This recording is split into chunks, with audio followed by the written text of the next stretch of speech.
I don't think I've actually told anybody about this, but anyway, I'll come to that in a second. I just wanted to give you an update on the project with the generator.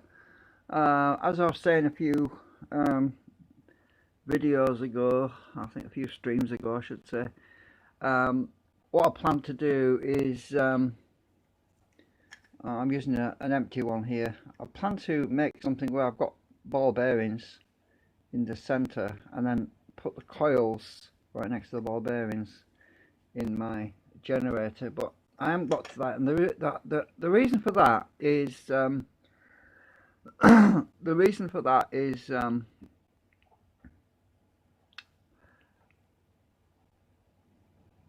having a bit of a chill at the moment. I'm just re-evaluating everything, and I mean we're all living in these really scary, well, uncertain times, and it kind of put me in a psychological reminiscing kind of mind. So I kind of want to go back and explain a little bit about my background, a little bit about my history. Obviously, anyone that doesn't know, well, probably does know, but who watching my channel, I am transgender, which means that I used to be a male before I went through the gender change, which was actually around 2000. It was around about, started around 1997, roughly. Sort of after the divorce, well, or during the divorce actually, I think it was. And I don't want to go into that all personal stuff too deeply, but I want to give you a bit of background about my history, how when I grew up.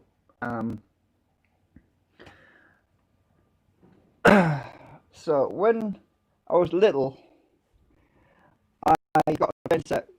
I didn't have many toys because everyone kept nicking them. Actually, everyone kept stealing my toys when I was little. But that's my sister, and she passed away. She took her own life in 1985. When I was little, there's me on the left, my brother in the middle, and my sister on the right. That's a picture from when we were, I think I was about 10 or maybe 12 then. Can't remember now. But that's me on the left and my brother and my sister. And strange things happened. I'm going to tell you a ghost story actually. It's absolutely weird. It's crazy and it's upsetting actually when I think about it. So I'm not going to read the story to you. I'm going to let you read it yourself because it was published in Ghost magazine. But before I do that, the story, everything that happened to me is in here. So what I'm going to do is show you the actual article that was printed.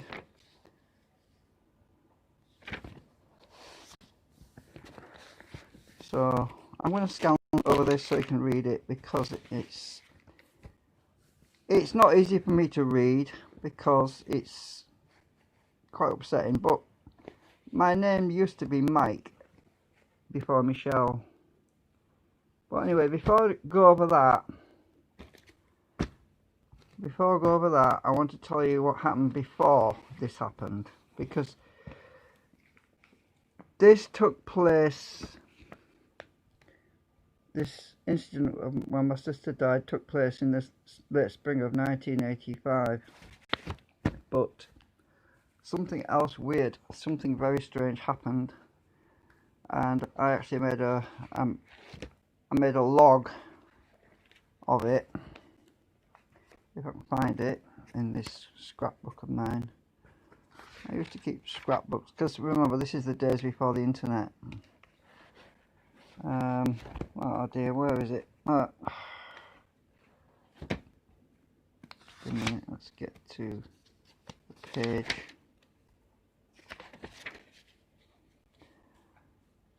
Right, you might find this quite cool actually. and I'm not one for hallucinating or imagining things. Now, it was a very strange time for me because, there's a lot of scribble on here, actually. You can ignore some of it, but some strange things happened on 8th of February 1984. This is a year before my sister passed away. Late one night at 3:18 in the morning, the FM radio was off the air. I was actually listening to the radio on a Walkman at the time. I still have the Walkman as well, incidentally. I still have the radio, the Walkman, a cassette player.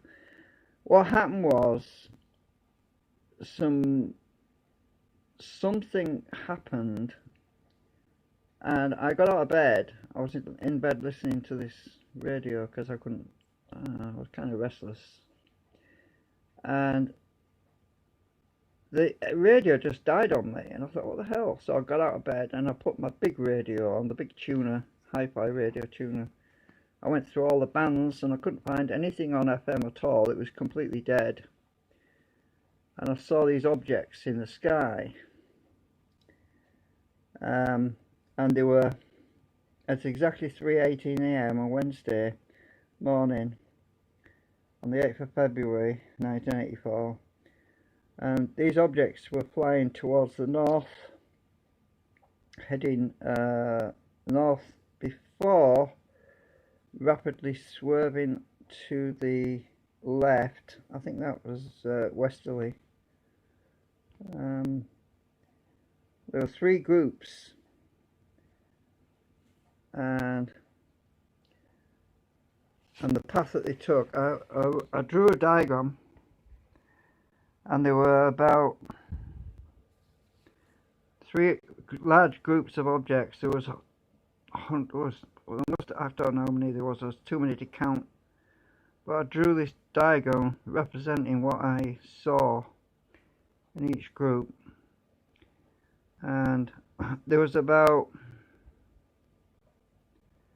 I think I said 5 seconds, but it seemed longer than that, but because obviously it was quite scary when I was seeing it. This really hit me up actually at the time. I put 4 or 7 seconds interval between each group, but travelling very, very fast. I actually drew this at the time when this happened, so this is a very old drawing. Now, they were flying and they veered off. Now, I'd like to bring up Google Earth, but unfortunately Google Earth is not working for me at the moment. It's on Amazon XP, so I can't really show you on the map. What I'd like to do is bring it up on the map, because the headland where I was, well, the actual area, point, I worked it out previously, but north and south, and they veered off in a northwesterly direction. So, but that would basically mean they were heading towards Greenland or Iceland, I believe, because of the direction where my house was. That would mean that they were heading towards Iceland. Now, I basically drew that there was about 40 or 50 in each group, and it kind of shook me up, because I contacted the radio station. I even contacted the police at the time, and they just laughed. Well, back then people weren't very open-minded to any of this sort of stuff. And I even contacted Patrick Moore's Sky at Night. He actually wrote back to me. I've got a card from him somewhere. He just said, what he said to me was, I don't get involved with the crazy gang. That's what he said. He called it was the crazy gang, because he didn't believe in aliens or UFOs or anything like that. But anyway, that was in '84. And I also contacted somebody Filey Brick, because a few days later it was reported in the newspaper. I have the paper clipping somewhere, but I can't find it. I can't put my hands on it right now. I don't know where it is. But a guy, ex-RAF guy in Filey, also saw something over Filey Brig, and he talked to me quite openly at first. I managed to get his phone number. I contacted even the local newspaper, and they wouldn't give me his number. They said they weren't allowed to do that, but so I gave my number to them to give to him and asked him if he would call me back or something like that. I can't remember exactly what happened, but anyway, they got permission for me to give his number out. So I got his number and eventually called him. He was quite open and talked about it, but later on he was told he basically changed his tone and he wouldn't talk anymore about it. So somebody obviously told him to be quiet. Let's go back to this. As I said, I don't really want to read this out. So at this point, you'll probably be wise to just pause the video and you'll be able to read it yourself. And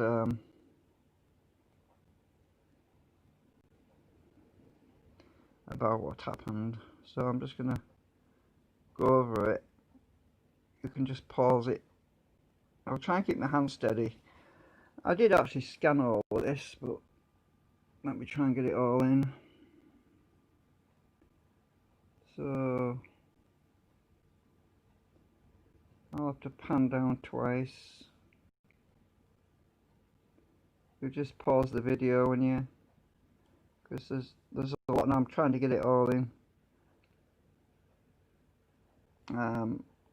Otherwise the video, if I read it all to you, the video is gonna be extremely long. So I'll pan down the left column. I'm just gonna pan down the right column.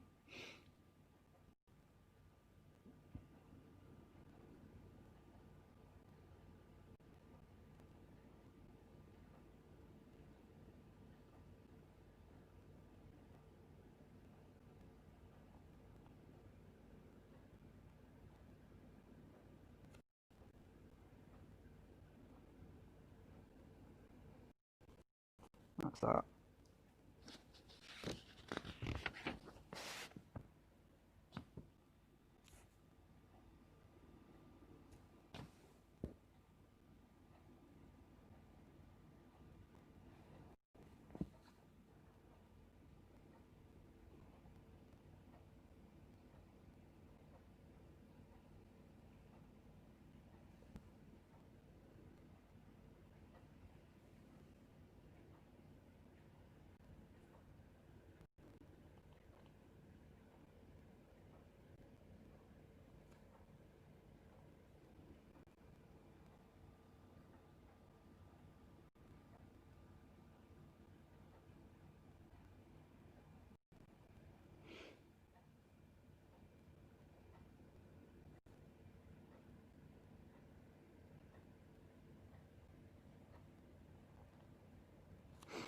Right.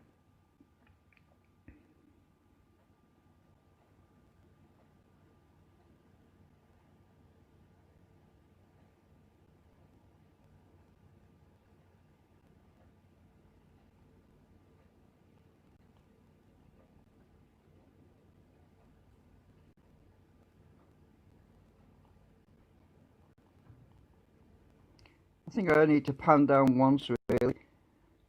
You can always wind it back to read this other paragraph. Otherwise this video is going to be a bit too long.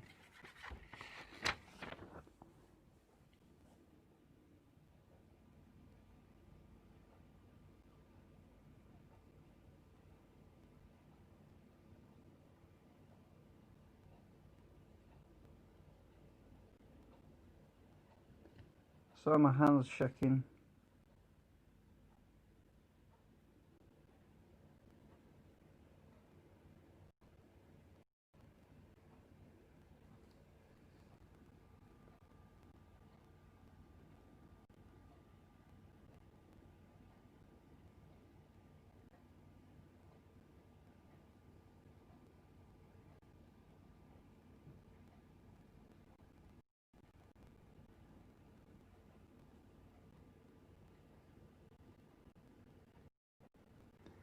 So as I was saying earlier, I used to be interested in, I got interested in electronics from when I used to have an electric train set.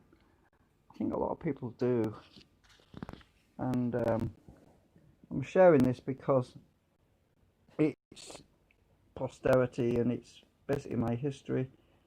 And it'll be gone forever if I don't put it in a video.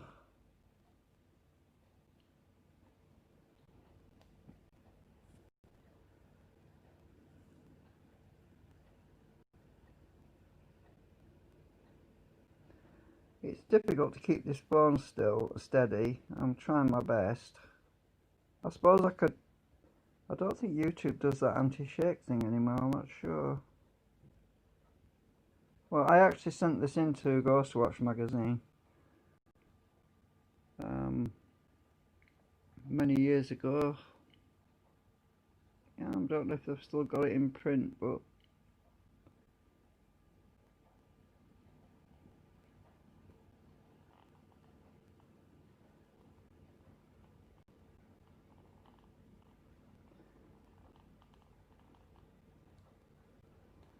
right.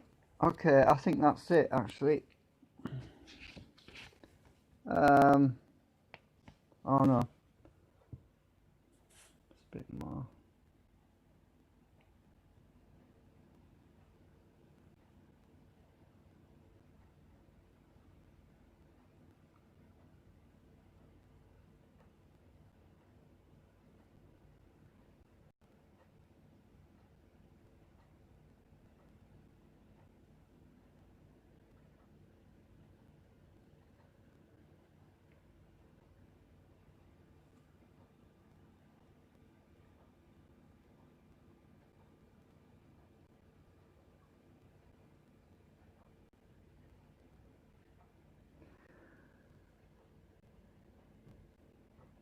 This is a different one.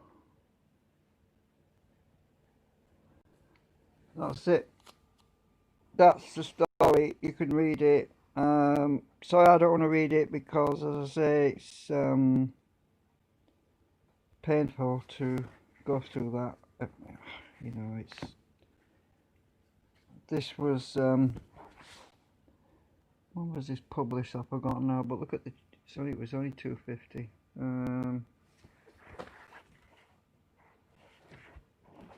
Just trying to find the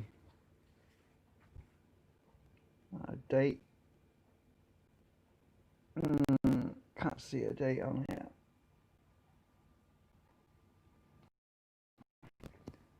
There should be a date somewhere in here.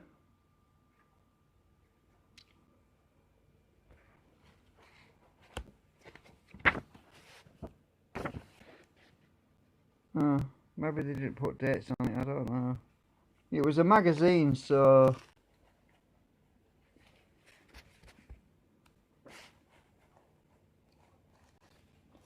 surprised that there's not a date in it, but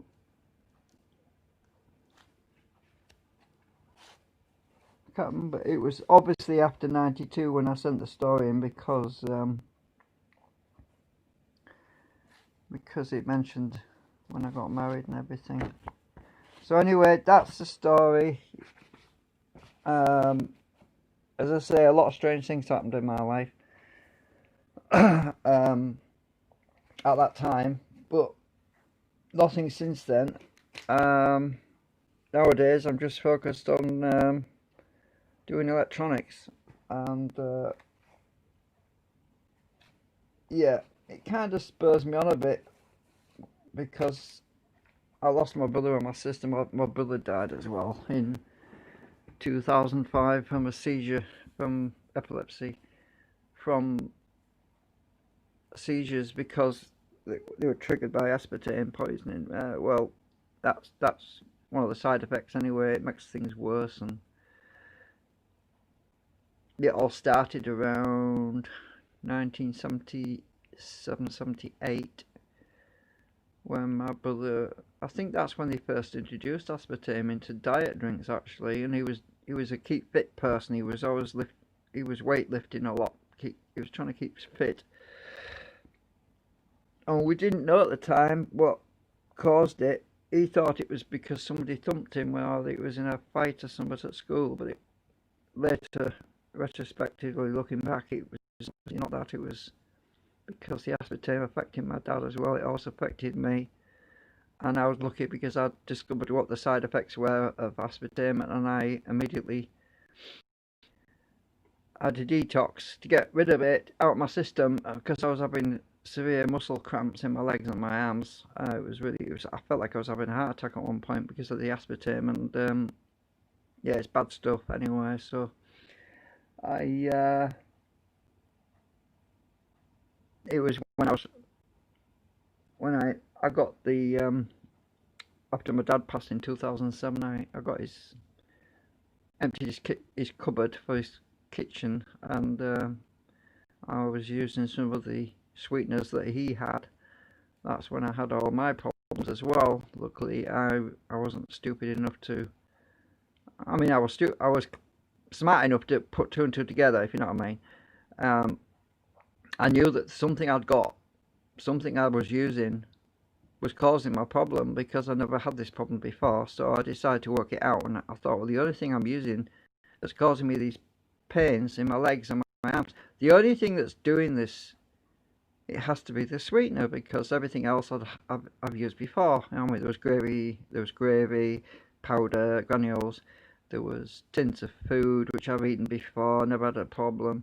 The only thing different was the aspartame, because you see, he was diagnosed with diabetes, so he was told not to use sugar anymore, so he was using this stuff. And anyway, I didn't think there was any harm in using it at the time, but then I realised when I was having the trouble that it was really bad stuff, and so I stopped using it. And after that, after a few months of not using it, the pains went away. So two and two makes four, doesn't it? So I thought I'd tell you the story, and I thought I'd share with you that thing. Although if I'd been reading that to you, it would probably take me an hour to read it all. But you can just pause the video, and as I say, that strange stuff about the UFOs. That was the only time I actually saw UFOs like that. I've seen single UFOs, the odd one, but wasn't sure because it could have been a star. But you know, you think the shooting star sometimes, and it's hard to tell. But I haven't seen any since then. I think the only reason I saw these in this particular time is because um, I used to have an attic bedroom. If you know what an attic bedroom is, it's a bedroom at the very top of the building with a skylight, a window that looks out into the sky. So when I was in my bed at night, I could look up at the sky. Most people can't do that because you've got buildings opposite, or you've got something obscuring. But it was only because of that I saw them. But there was no noise, there was no sound or anything. They were very high up, very high altitude, um, and it was a pretty nasty wake up call actually. For years it's troubled me, and it set me on a new path of doing research. So ever since then, I had a fascination with UFOs, and looking up at all the videos, watching the X Files, looking at all this sci-fi stuff, and it kind of, yeah, it was a bit of a rude awakening for me, because and when you see the scary horror science fiction movies about aliens invading Earth and all that, it just, yeah, I just couldn't stomach those. Like watching Alien and all that, and yeah, it just put a whole new tint on everything because of having that experience. But at the end of the day, um, looking back on it now, it was kind of pointless to be afraid of it, because if they were really going to invade, they would have done it already. That's the way I look at it, and I kind of tried to convince myself that they were basically leaving rather than arriving. You know, that's what I kind of wanted to believe at the time. I thought, well, maybe they're just leaving maybe they're not arriving, maybe they're leaving. And I thought, well, maybe that's a better attitude to take. Maybe they're just going away. I don't know. I don't know. But there's one thing for sure. When I saw these objects flying, they were not meteorites, because meteorites don't fly in formation and meteorites don't change course. I mean, and plus there were three groups of them as well, and there was actually a single one at, I think it was about half a minute later, there was a single object that followed the three groups. I think I wrote that down in the book, but I don't know if I scanned it. Anyway, probably go back and look at that. I don't know if I wrote that down. But there was a single object. I think I did put it in the map. I think I did. Just a minute. Was there a single one?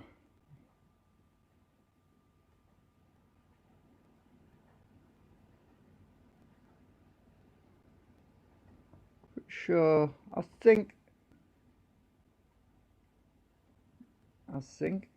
part of this drawing's missing. It must be in here somewhere.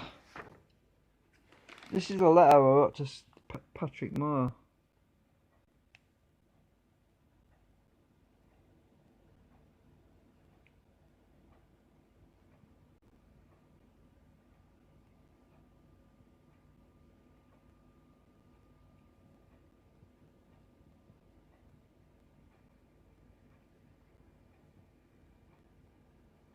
It's got a little bit messed up, but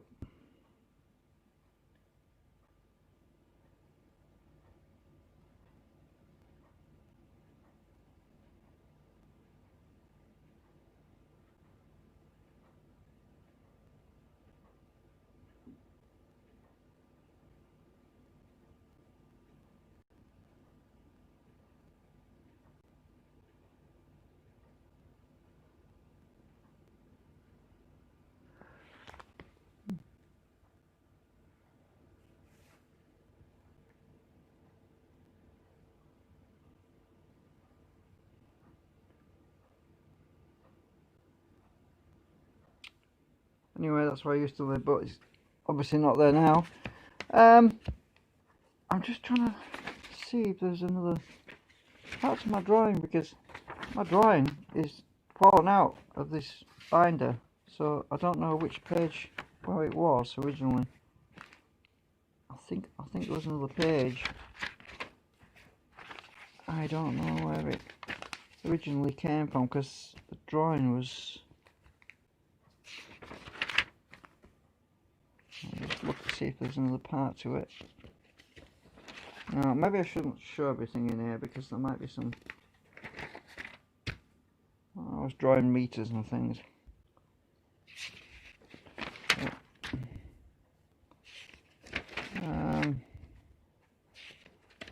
I used to draw a lot of diagrams back then.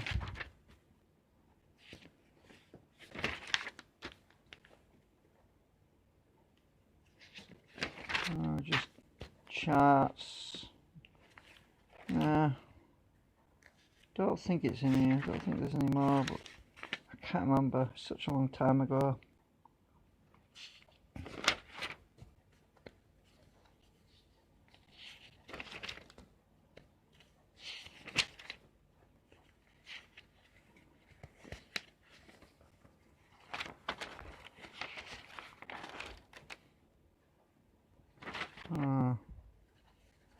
Oh, we did some scripts as well. These are scripts we did while we were mucking about.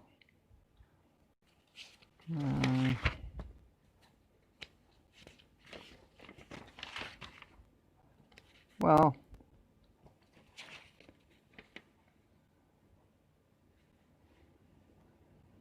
I think I was working out. It looks like I was working on something back then, electronics wise. I can't remember what that was. Doing all sorts of weird stuff. This is before the days of semiconductors.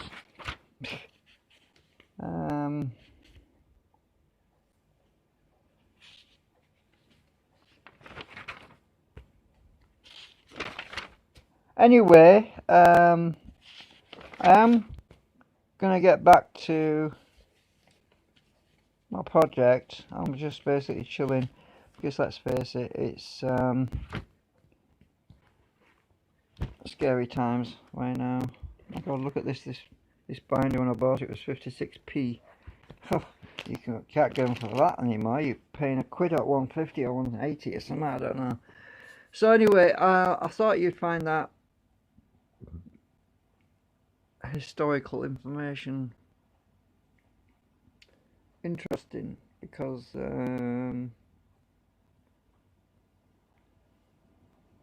it's the sort of thing that would get lost in time. So thanks for watching.